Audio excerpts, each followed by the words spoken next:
analysis has to be clear. Both these parties are for capital interests. The Republicans are probably more straightforward.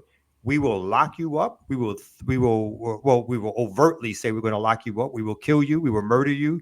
We will do all we can to let you know that we are in charge. The Democrats think they're the dumb cousins, right? They're not. The Democrats just feel like, hey, you don't got to do it like that.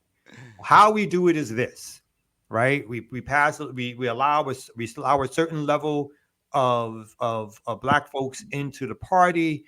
These black folks will be the ones who control the rest of them. They're gonna start opting out for that black power stuff. On the back end and on the low, we kill the leaders.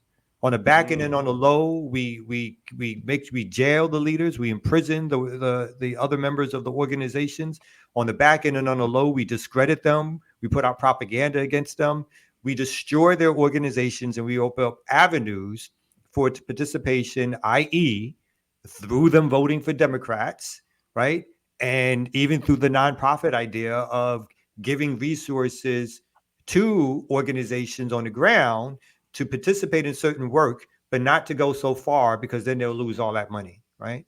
So it's a buy-off game. The Democrats play that better. The Republicans are like, no, we just think we can just kill them all, right? And that's both domestic and normally in I think we do have a changing of how these parties are positioning themselves internationally.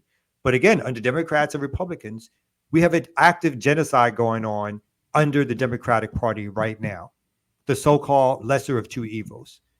And people are comparing this year to 68. In 68, we had an active imperialist war that killed over 3 million Vietnamese people under the Democrats.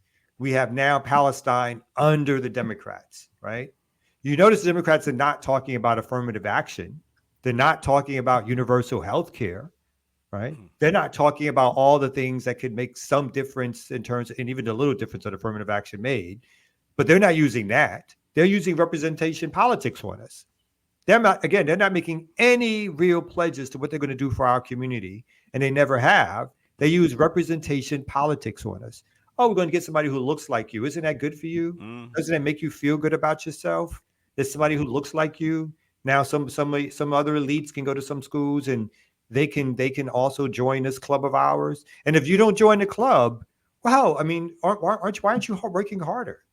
Why aren't you pulling your pants up? Why aren't you doing these different things? Because obviously the system works because you have some black people who have now joined us. Don't you see? It's open. So that's the thing that's their game.